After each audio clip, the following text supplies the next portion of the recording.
La séance de Rose Pilates d'aujourd'hui va vous montrer comment renforcer les bras.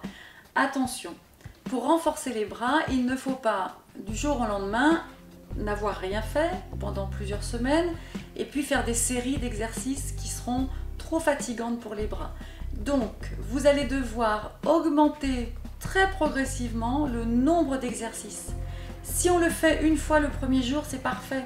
Et puis 2 fois le deuxième jour, et puis 3 fois. Et tranquillement, les bras vont se renforcer, sans douleur, sans œdème, sans gonflement. C'est souvent la fatigue et l'exercice fait en trop grande quantité qui fait gonfler le bras. Mais l'exercice sera bénéfique s'il est progressif et bien au contraire, il va contribuer à garder un membre supérieur solide, indolore et confortable. Claire, tu vas t'asseoir sur le tabouret. On a une sangle élastique, mais on pourrait tout à fait le faire avec une écharpe. Je te montrerai comment tout à l'heure. Les 2 pieds sont posés sur la sangle élastique. On est en position neutre, donc les pieds sont écartés largeur du bassin, les genoux aussi.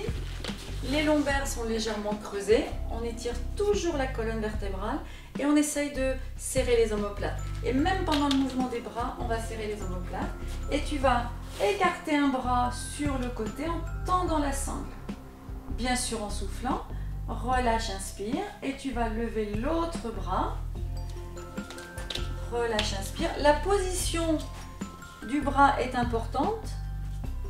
La paume doit être toujours tournée vers l'avant. Si vos doigts sont un petit peu raides après la chimiothérapie, ça peut arriver. C'est dommage de crisper les doigts. Donc on va tenir la sangle en pinçant le pouce contre l'index. Et tu peux refaire l'exercice en essayant de garder les doigts bien tendus. Tu relâches, tu inspires et tu recommences en serrant le ventre. On va faire comme à la séance précédente. On peut souffler comme souffler une bougie ou on peut souffler comme en faisant de la buée sur une vitre. Et à ce moment-là, on va mieux sentir le transverse. On n'oublie pas d'engager le périnée. Engager, ça signifie contracter le périnée pendant les exercices.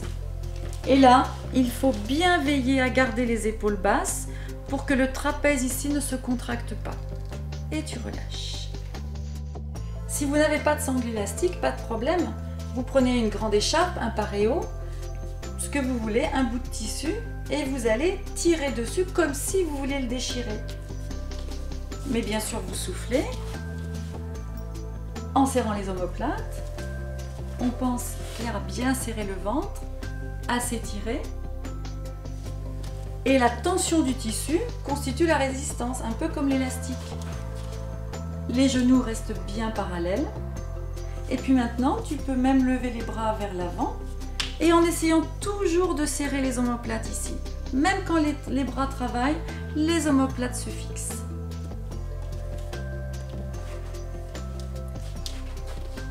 En progression, vous augmenterez le nombre de répétitions, mais aussi la hauteur du bras. Là, c'est plus difficile de garder l'épaule basse quand le bras est à l'horizontale. Vous le faites d'un côté, commencez toujours par le côté le plus fort, et ensuite vous le ferez de l'autre côté. Toujours en soufflant, toujours avec l'étirement et le contrôle de la région lombaire et de la position neutre. Donc là, tu peux t'allonger la tête par ici.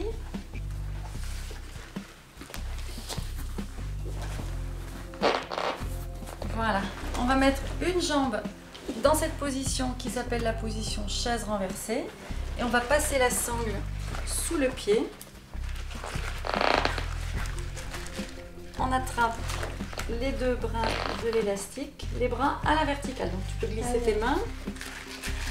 En position assise, on a travaillé la première partie de l'amplitude des bras. Donc tu vas garder le genou à angle droit, le bassin en position neutre, le visage parallèle au plafond. On va d'abord emmener le bras le plus fort. La jambe ne bouge pas, elle sert de point fixe pour l'élastique. Quand tu as fini de souffler, tu reviens en inspirant. Et l'autre bras part en arrière. Il est important de garder l'épaule très basse.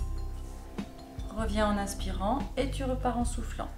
La jambe ne bouge pas, la région lombaire ne bouge pas, on est toujours en position neutre.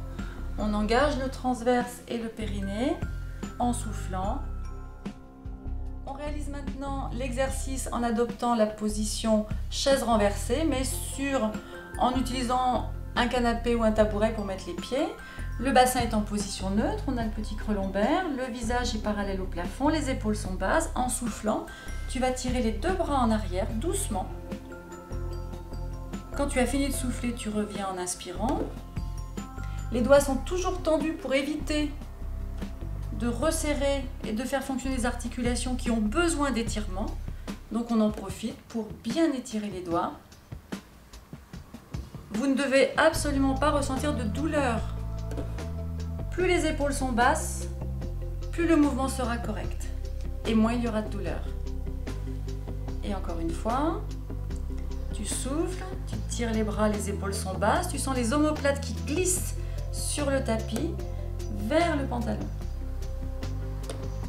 Et tu relâches. Merci Claire. La semaine prochaine, nous verrons comment obtenir un ventre fort et un ventre plat. Alors, à la semaine prochaine.